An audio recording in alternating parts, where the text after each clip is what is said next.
Welcome to the Strategy Skills Podcast. I'm your host, Chris Safarova, and our podcast sponsor today is strategytraining.com. As always, you can access episode 1 of How to Build a Consulting Practice at firmsconsulting.com/build.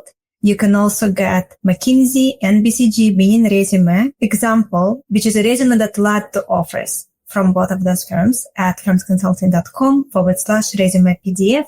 You can also get the overall approach used in well-managed strategy studies at firmsconsulting.com/overall approach. And the new gift we prepared for you will help you figure out what are some of the reasons people may be ignoring you in meetings or not paying enough attention. And you can get it at firmsconsulting.com/on the room. And today we have with us Charles Steele, who has served for over 20 years in private equity and banking, combined with public service roles, including advising Tony Blair. And he has drawn on these experiences to write about nobody other than Elon Musk. And many people will now be very interested to listen to this episode and see what Charles has to share with us. And we will talk about what makes Elon Musk different, how he thinks, and what you can adapt or consider adapting or testing for how you approach viewing the world, viewing business, and so on. Charles, welcome. Thank you, Chris. It's great to be here. And your course sounds fantastic. I think I'm going to sign up for it. Oh, thank you. Thank you so much. So you've spent more than 2 decades in private equity, banking, and also worked inside government advising Tony Blair. What were some key lessons you learned in your career so far? Wow. Well, the interesting thing is that I'm going to answer your question in a roundabout way. I currently am writing, and it's quite unusual that I would start writing in my 40s, but that's what I've done. And what I realize is that the things I'm writing about now, I am only able to write about because of what I spent the last 2 decades doing. So it's one of those situations where I wish I would have been able to write about Elon Musk, just generally everything that I'm writing about. I'm obsessed with the idea of creativity. I wish that I could have done that in my 20s, but I didn't know what I know today. And I know that because of the various things that I've done. And actually, one of the reasons that I'm writing now is that I want younger people to try and learn some of the lessons and to learn them earlier than I did. So they don't wait till their 40s. So what did I spend my 20s and 30s doing? Really two big buckets. The first was the world, as you said, the world of investing. I was fortunate to work at a couple of top blue chip firms, one based in Washington, D.C., one based in Los Angeles. And, that gave me a front row seat looking at hundreds of companies, hundreds of transaction opportunities. Unfortunately, you only end up closing a small proportion of those. But I got to invest in and work alongside, dozens of organizations and work with brilliant management teams and assemble management teams and together work to build companies. My role being to provide capital to help them grow and along the way to create a lot of financial economic value for our investors. So I would love to dig in with you about investing and how that might be relevant to, people from the business community who might be listening. And the second big area, as you mentioned, is the world of voluntary public service. As you mentioned, I worked in the Middle East for a couple of years with Tony Blair. He ran a consultancy and still does, but actually was in his capacity as envoy for the Middle East peace process. So this was 15 years ago. The time was quite different then, and it was rather more optimistic. But I spent literally 2 years driving around Israel, driving around the West Bank, going to Gaza. So this was a tremendously eye-opening experience compared to what I was doing in the world of private equity. I enjoyed that so much that I kind of maintained those links. And later in my career, more recently, I was able to step in and help the largest international aid agency in the UK navigate its way through a difficult period. So many different lessons along the way. The reflection that I had, when I turned 40, I'd spent 20 years doing these two things, was, well, which do I want to spend more time in? Because it's a very non-linear career that I had. And your different people will take different lessons from their experiences. So I said to myself, am I going to double down in one of these? What am I going to do? And I actually ended up with the conclusion that I wasn't expecting at all, which was actually to do something different and be more creative. And so I guess in a nutshell, that would be my advice, and I'll explain why. But I've become convinced that the best way to really find purpose in life is to be creative, to make stuff. And I got to work with lots of people who did that, with entrepreneurs, with people in the nonprofit sector. But if I look back on my own role, I probably didn't spend enough time doing that, because there are some people that focus on creating financial economic value. There are other people who focus on deriving meaning in their life from helping other people. But this third group of people that make stuff, create the value, which then gets shared with other people. And it doesn't need to be economic value. You can have value through entertaining people, through creating beautiful things, by creating movements and networks that bring people together. But I just think it's such a thing to try to be consciously aware of trying to do that, because it's quite easy to go through your career for a decade or 2 decades or more and not actually have that epiphany. But when you have that epiphany, things are never quite the same. And I know from your career, that's certainly been true of you. Very true. Yeah. Charles, and if we dig a little deeper, if you would select, for example, top 5 lessons that you wish you knew earlier, what would you say? Wow. I'm going to try and stick to this theme of being kind of curious and creative. So I think a lot of times we get on a career conveyor belt, and it takes us on a journey. And then sometimes, and often you stay within, even less so now, you stay within a big organization for a long period of time. And you don't really discover what else is out there. So even though I've spent a minority of my time doing the not-for-profit activities, they probably were the most life-changing activities that I did. If you think, having worked in London and New York and been in a business environment for so long, and then you take yourself out of it, and then you meet people from different walks of life, you just begin to question all the assumptions that you had. And you go back an enriched person. And so I'm not at all saying don't go and work for a big organization and have a long career there. I think that's a fine thing to do. But I think having periods where you have perspective is so incredibly valuable. So that would be, I'm not sure I'm going to get to 5. That would be the first thing. The second thing would be to follow your curiosity.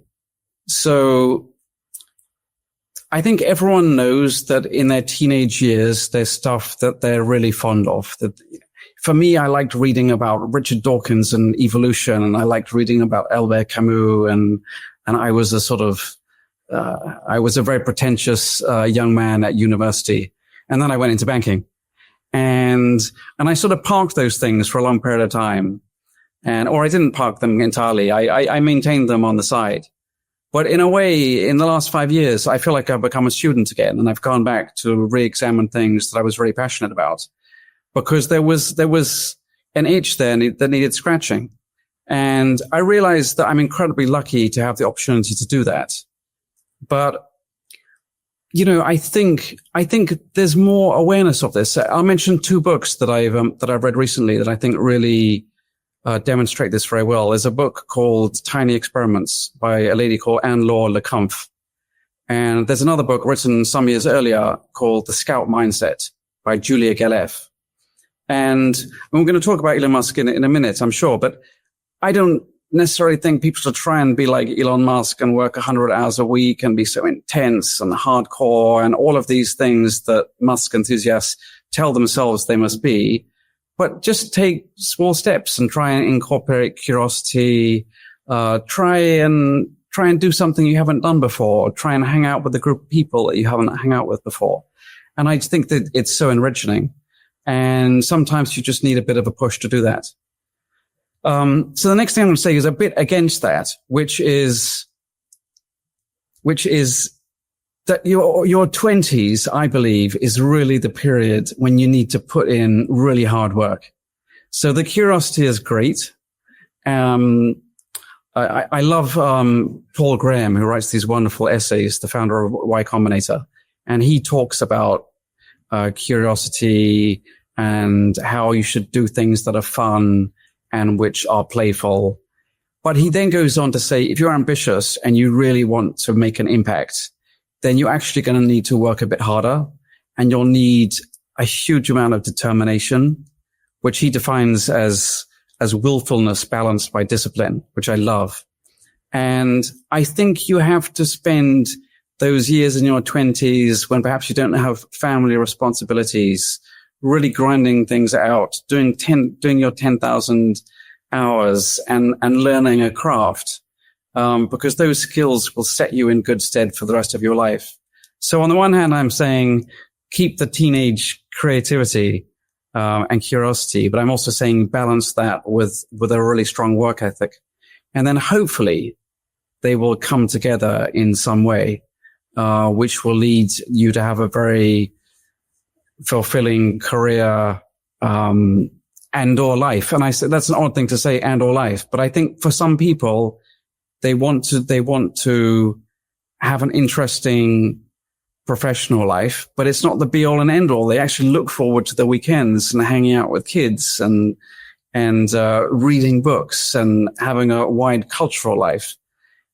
Some people are not like that. They actually get bored whenever they stop working and they want to work the whole time. And one of the main takeaways of my writing actually is not to have a cookie cutter approach. Everyone is different.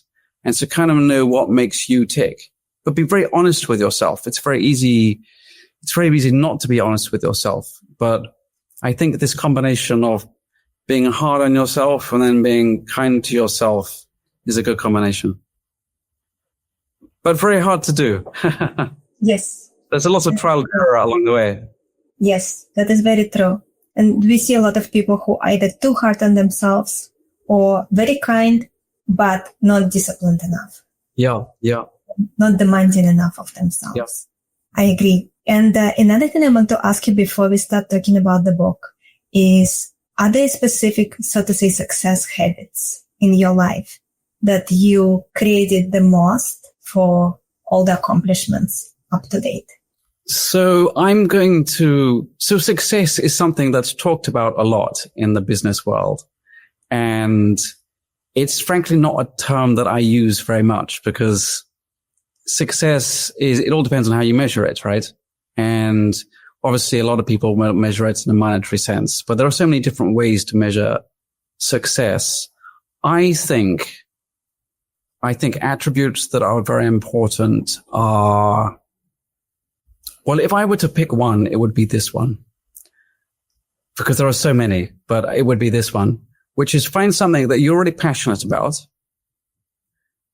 and understand that it requires a lot of hard work to do that thing really well, to become really accomplished, and learn to equate the suffering that you go through to do that thing really well with the positive outcome. And the people who are able to do that begin to enjoy it. It sounds like I'm saying they're masochists, and of course, no one should be. I mean, no one should harm themselves. That's absurd. But there is a way where you're doing something and it's really difficult, and you're able to reframe it in a positive way. And I'll give you an example of that. So I've spent years writing, and I lock myself away in a room. And sometimes I will write something and I think it's great. And then I think, well, I'll sleep on it. And I look at it the next morning and it's terrible and I want to tear it up. And that's an awful experience. And that happens day after day after day after day. Writing is not writing. Writing is rewriting. And I used to say to myself, Charles, don't be disheartened about this, because this is what you need to go through. The creative act is one of making mistakes, learning from them, getting better, learning what you think by writing. So I learned to equate the difficulty with what I hoped would be the positive outcome and derive pleasure from that. Because let's face it, if it was an easy thing to do, then everyone would do it. So when you see that it's difficult, you kind of reframe it in a way that's helpful. In fact, Elon Musk has an expression for this. He calls it cheery fatalism, where you kind of say to yourself, this is just horrible and it's painful and it probably won't work out. But okay, now I've accepted that. I'm going to try my darndest, and do so with a bit of a smile. And so I haven't given you 5 things, but the second thing I would mention is that thing about smiling. I think that's something that really helps. You know, in your professional life, you're going to go through peaks and troughs. And when you're going through a bad period, I think you need to be able to say to yourself, look, a bit like I said earlier, if it was easy, everyone would do it. I should not expect to be happy all of the time. If I'm happy 40% of the time, unhappy 20% of the time, and then kind of neutral 40% of the time, that's not so bad. And to kind of say it in a way where you're joking with yourself. And I mean, I think they even say by making yourself smile, you relax the muscles in the face, you trigger the vagus nerve, and it makes you happier. So I think I'll throw in a sense of humor as something which I think is a really good attribute. Now, your question was specifically about success? I'm going to say, yeah, I think that is an ingredient for being successful, because you need it to get through the hard times. Thank you, Charles. I agree 100%. It makes a huge difference to have that kind of attitude and putting a smile on your face and generally changing your physiology, keeping your back straight, shoulders down and back, breathing deeply, diaphragmatically. It makes huge difference, putting a smile. So thank you for sharing and reminding us all about the importance of it. I hope everyone watching right now or listening sit a little taller or stand a little taller. But Chris, just to build on what you said, I mean, I think my worldview changed quite a lot in the last 10 years ago when I was on a holiday and I just read a bunch of books about, people like Steven Pinker, books about neuroscience, books about evolutionary psychology. And I kind of understood how our minds and our bodies are connected. And I feel like there's a lot more knowledge about that now, which certainly didn't exist when I was growing up. But I still see that a lot of people, perhaps even more so older people, don't take advantage of the availability of this knowledge. And it's there, and it can have such a positive impact on your life. So completely agree with you. Very true. So let's focus on what you have learned about Elon Musk that our listeners need to know about. So maybe we can start with, what are some of the things you think our listeners need to know about Elon Musk that most people don't know, that could be helpful for them and how they can be more successful and achieve more realistic potential? So I'm obviously not the first person to think or write about Elon Musk, but I do think I have a very original perspective in a couple of ways. Number one, I really draw on that experience of having worked in the business world and having worked in the non-profit world. And some people might say, well, non-profit, that's hardly Elon Musk. But if you listen to what he says, that's certainly how he thinks about himself. He considers himself very mission driven. So I think that's key to understand. And having worked in both those areas, I truly believe that he is way more different than most people realize. And so you've worked in the business world, and I think you'll know that you probably have never seen anyone like Elon Musk. There's a tendency for people who don't work in business to look at him and think he's a sort of arch capitalist. He's sort of, this businessman plus. And I know a lot of people like that, and he has some of those attributes, but that does not get him at all. And funnily enough, when you look at in that world of sort of, let's call it humanitarian, helping humanity, which I have also had the chance to get to know very well. When you look at people in that nonprofit world, he certainly is completely different than anyone who operates in that space. So you have someone who most people, I think they have the measure of him. But when I've worked in the two fields where he's very active, I can certainly say that he's in both respects far more different than most people would imagine. The second different approach that I have on him, which I think, leading to your question, you know, what you can learn from studying him is that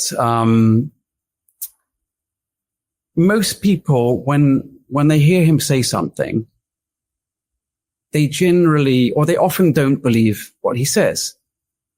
And he has this saying, which is, when I talk, you don't need to read between the lines, just read the lines. And he also says, sometimes when I say things that are deeply serious and I'm trying to say something that's profound and philosophical, people think he's joking. And conversely, when he says something where he's joking, people take him very seriously. And so what I studied history and philosophy at university, and I was very fortunate. I studied at Cambridge University. And there's a particular school of history at Cambridge, which says when you look at a historical figure, you have to put yourself in the shoes of that person. And so obviously, when you're looking at a historical figure, you have to sort of time travel. So if you're looking at someone like Machiavelli, you have to go back to that period in Italy, and you have to imagine who he was having discourses with, who were the people who preceded him, who was the person he was trying to ingratiate himself with, and so on. And you'll never understand him. It will be anachronistic if you don't do that. And I think it's completely the same with contemporary figures, but we don't do that. And so that's really been my approach with Musk. I start with that premise that I just mentioned, that he's more different than you could possibly imagine. And therefore, if you really want to understand what makes him tick, or to anticipate what he might do next, you have to step out of your shoes and step into his shoes. And so I try not to tell people what they should think of him.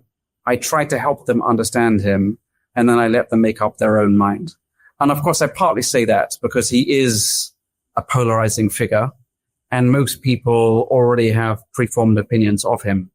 So I just invite people to park their opinions for a bit, accept that they might have misunderstood him, try and see the world as he sees it, and then refine their opinion. And they may not change their opinion, but I think they'll have a much better understanding of what makes him tick. Charles, and how do you think he sees the world? Okay, so this builds on what I said earlier about finding purpose from making things. And I think that people such as Elon Musk can only be understood if you appreciate that they see the world differently. They create a framework which governs how they think about everything and what they believe. And then they assign to themselves a role which only they can do, which requires them to do all those hard things that I was talking about earlier, which inevitably means that they need to make things, and they derive great purpose from it. And I think this is exactly how Elon Musk operates. What is the worldview? So this is a case where you need to read the lines, because he often says, I have a philosophy of curiosity. He even calls it a religion. And he explains that he had an existential crisis when he was a teenager. At this point, people kind of roll their eyes and like, yeah, like, I don't believe that. Sounds nonsense. He just wants to make lots of money. But I say, bear with me and let's go through this. And what he says is a lot of people are sort of searching for that meaning of life. They have this question, what's the meaning of life? And they're looking for the answer, but they never really think, what does that question mean? Like, what's the meaning of life? And influenced by Douglas Adams and others, Musk turns that on his head and says, stop looking for the answer. The answer is there. The answer is the universe. It's right in front of us. What we need to do is to find the questions that will help us make sense of it. And the better questions we have, the better we'll understand it. And in a recursive way, we're able to keep on asking better questions. And in his mind, I suppose, at some point you get to the question that explains how the universe came to be, what consciousness is, how the universe will end, and so on.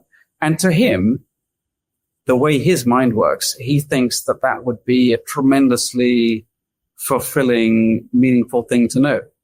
And it may or may not happen in his lifetime. But he recognizes that and says, well, even if it doesn't happen in my lifetime, if we can move things forward such that future generations benefit from that, that's a good thing. So there are three sort of legs to his religion. The first is, the universe is the answer. The second is we need to ask better questions. And then the third leg is, how do we ask better questions? And his answer is, we need to increase our consciousness. And he refers to the scale and scope of consciousness. So this is more people who are smarter, who are enlightened, who are asking better questions. I'm sure now using AI as well. So maybe this is a project that we're together working with AI on. And then he says, so that's the foundation. That's the philosophy, the 3-point philosophy. And then he says, what in my lifetime can I do to try and advance consciousness in that way? So in a funny way, there's two aspects where he turns the question on the head. He says the universe is the answer, but he also says, why am I the one asking the universe for the answer? I should be asking myself what I can do. It's a sort of, I think everyone knows JFK saying, ask not what, your country can do for you, but what you can do for your country. It's that kind of mindset switch that he has, which enables him to turn what was an unhappy childhood period. He was in some really dark places, to sort of reframe it in a way that's very positive and to give him a sense of mission and to lead an incredibly productive life. In a way, creativity is his salvation, because when you are hyper rational like him and you have this existential angst, that's a pretty bad combination. It usually doesn't lead to a happy ending. But when you have this creative talent that he has, it can kind of release everything and you can express it in a constructive way. So in my view, all the companies that he does, Tesla, SpaceX, XAir, and so on, in his mind, they are ways to increase the scope and scale of consciousness. Now, again, I think most people think, well, that sounds ridiculous. Like, that's, but then who else is like him? Of all the business people that we've come across, that we've read about, how many people have that intensity? How many have that maniacal energy? How many people set up a 7th company when they already have a 6th company? Yeah, there is no one like him. And he says, in order to be highly motivated, you need to have a strong philosophical foundation. And I believe that, strange as it may sound to many people, and by the way, he acknowledges it's esoteric, he's called it, niche, he's called it, but it works for him. So if we're all looking for that thing which gives us structure, that gives us a purpose, that gives us meaning, he's found his. And that's why he never rests. And of course, and this is probably another hour of conversation. It's also what led him into the political arena. It's why he's so passionate about free speech. In his mind, much more than people realize, those things link back to the underlying philosophy. Charles, and how do you think Tesla SpaceX actually increase scope and scale of consciousness?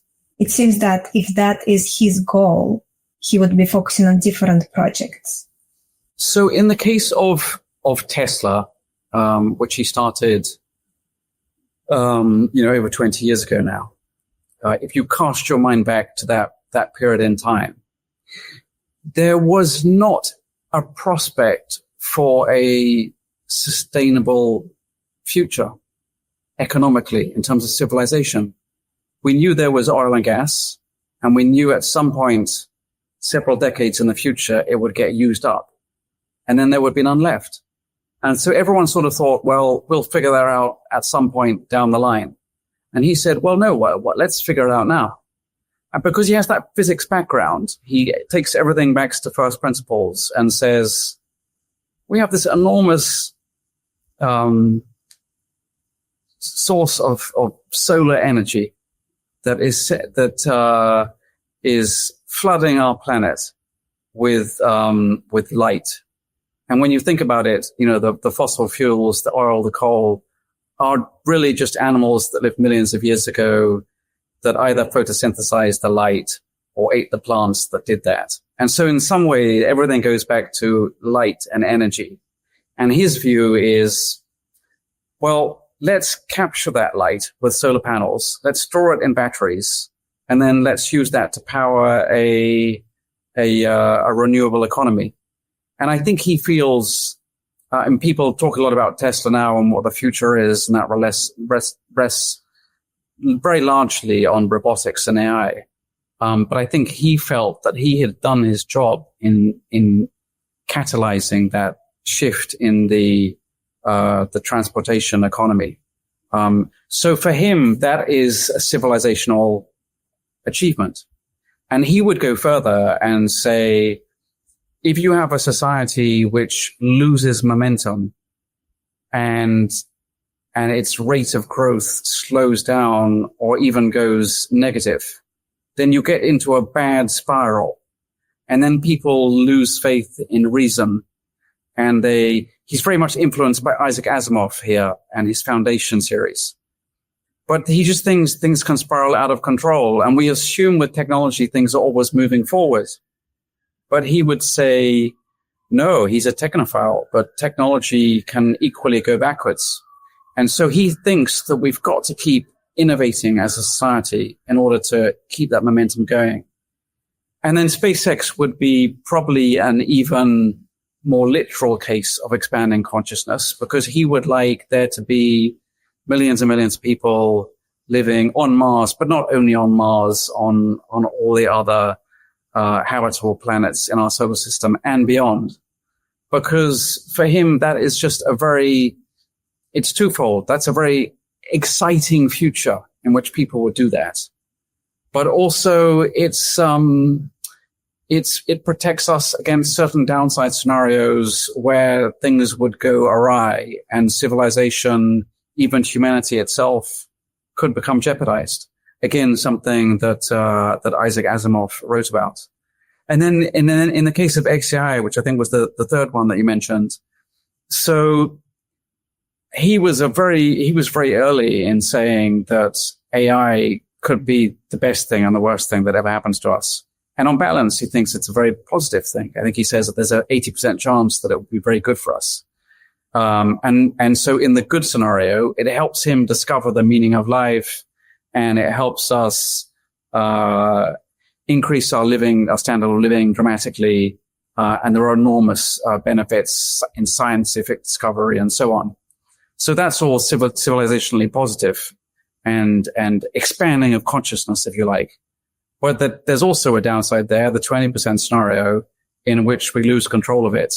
And there's a bad outcome for us. And so what he says about XAI and Grok is that he has a differentiated approach where he's fixated with the fact that the AI that he grows, because he does believe it's something that we develop and nurture, that it should be grown in a way that is curious and truth-seeking and appreciates beauty and these other things.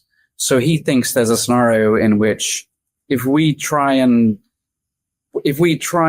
for example, wire morality into AI, which I think most people would think is a good thing, that actually that might be counterproductive.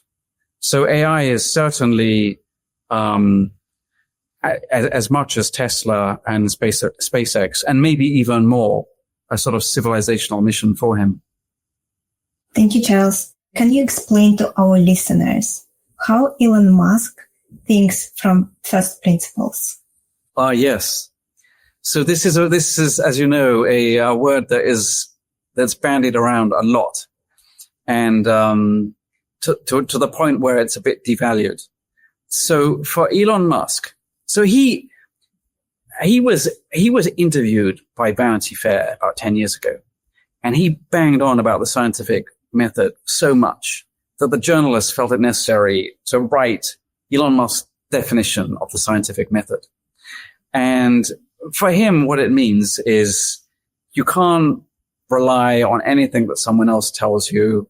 You can't rely on reasoning by your prior experience or the prior experience of other people or by analogy to other things. You need every time to go back to look at your assumptions, to look at your axioms, to boil down what you think you know about everything in the most simplest form. And then and this is the creative part of the scientific method that's often overlooked, you then need to make a conjecture and say, this is my theory. And then with that theory, what you must do is go and test it in the real world. And not only that, you must test it, but you must also try and prove that your theory is wrong, which is the part of the scientific method that people always forget. So for Musk, this is something that he tries to apply not only in the realm of physics. Obviously, a lot of his companies are doing hard physics and he applies it there, but in every realm of life. And there are different ways of sort of paraphrasing it, but one of them would be, to make sure you're thinking for yourself. You're not copying what other people think. He sometimes says, do you know the software that's running in your head? So in a world where we're exposed to so many algorithms, of course, including those on X, it's quite difficult to really know what you think and to be sure that it's what you think rather than what someone else thinks. So for Musk, it's almost a mantra to always go back. What do I know? Check all the old assumptions, and then test them. And this is something which I think in the business world, people are trying to see how they can incorporate that into, their operating models. Easier to say than to do.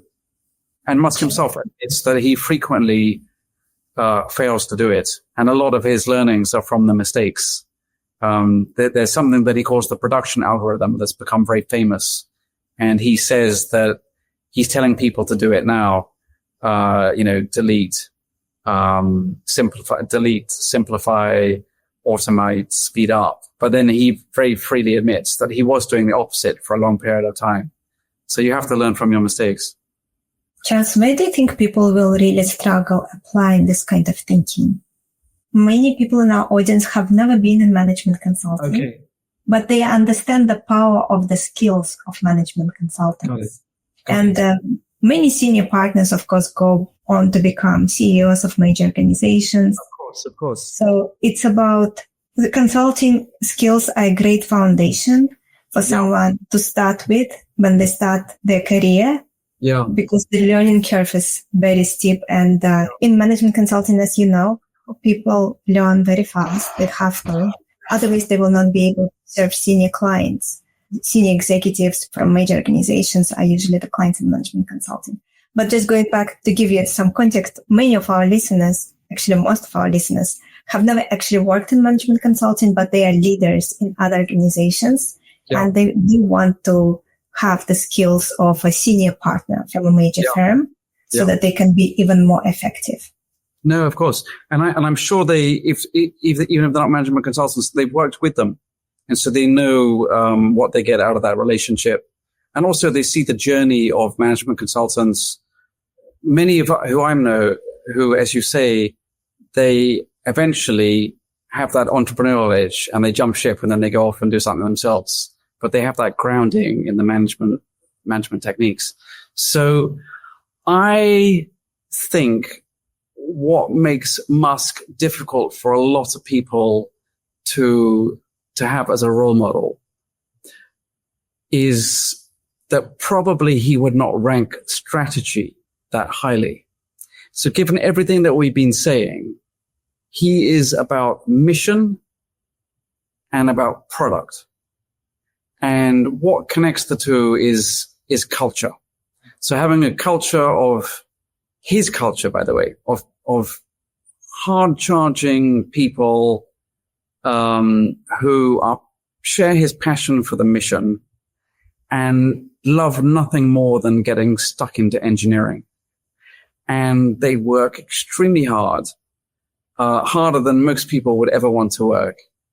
And part of the reason they do that is because they're obsessed about the need to innovate, but not only innovation, what Musk calls the rate of innovation.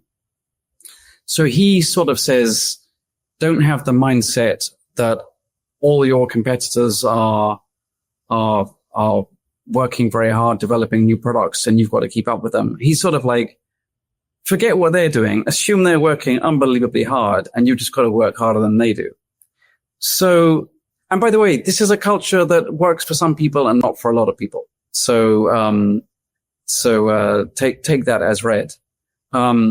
What he probably spends less time thinking about is what customers want.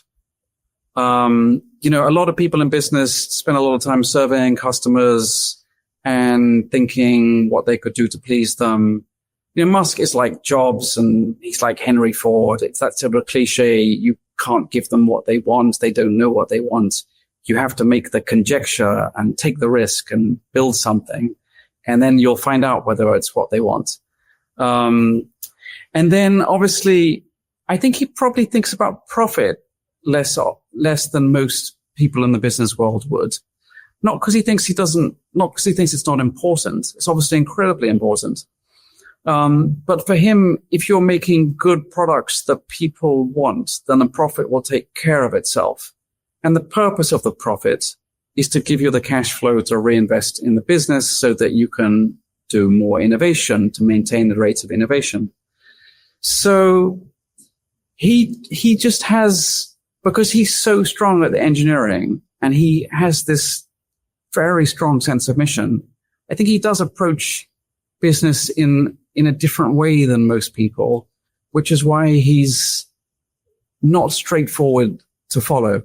And I would caveat that by saying, I think there's a tremendous amount you can learn from him. And I don't want to give the impression that he's not someone that you can learn from.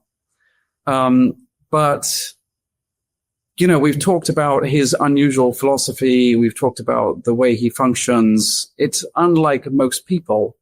So perhaps if you think you are also unlike most people and that resonates with you, great, go and do that. And you could become amazing, interestingly, both at hardware and software, because a lot of entrepreneurs in Silicon Valley have obviously focused in software over the last several decades. And now there's a bit of a shift towards hardware, and he's really been blazing a trail for that. But I would say that there are a couple of things which, even if you don't copy him directly, that you can try and incorporate in what you do. And so if you're in business or you're advising clients in business, I think this notion of having skin in the game there being alignment between the employees, the management, and that sharing of financial benefit is incredibly important. It's sort of, it goes with startups and founders. That is by definition what they do. In more mature companies, that's not necessarily the case. You were asking me at the outset about lessons from private equity. People really underestimate in private equity the benefit that comes from the alignment between shareholders and management. And some people don't like the fact that the CEO oftentimes makes a lot of money. And the shareholder would say, but look how much money I returned to the LPs. So the limited partners. So it's really a sort of win-win situation. So yeah, shareholder alignment is something which it doesn't give you Elon Musk's sort of, I will do everything to stop this company dying because I think of it as like one of my children. It's not going to replicate that, but it's a principle which I think should be incorporated a lot more, especially in public companies. And then related to that, I would say, we haven't talked specifically about risk, but we've kind of touched on the question of risk. That in business, you need to know what your risk tolerance is. You need to discuss it with your shareholders. You need to discuss it with the management team. And together you need to agree how much risk are we willing to take. And of course, Musk is famous for taking more risk than anyone else. And for years, business school case studies will be written about how he does that. And maybe no one will ever know, although I have some thoughts on it. And I think what you need to do is to think about don't think in terms of there being one single outcome. Think there's going to be a range of different outcomes. And whether we take more or less risk, we will have more or less upside. And to think about it that way, some of the best private equity firms, when they present an investment committee memo to the investment committee, they follow this practice of saying, if we pay this price, we think it's most likely we will get this return. But it's not a single point return that they look at. They say, and the best ones, including the last one I worked at, Ares Management, they will say, we think there's an X% chance that we hit that base case return. And we think there's a Y% chance we reach the upside case and a Z% chance that we reach the super up case. But they don't just look at the upside case, they look at the downside case. And you might think, why would you make an investment if you thought there was a chance of losing your money? But there's a non-negligible chance of that happening. So the discipline of going through what is the chance that we might lose a quarter of our money, half our money, all of our money is a very good discipline to go through. Now, of course, the percentages that you assign for these probabilities are completely made up. They're completely wrong. But there's something about going through that really helps you to think about how much risk you're willing to take on for what return.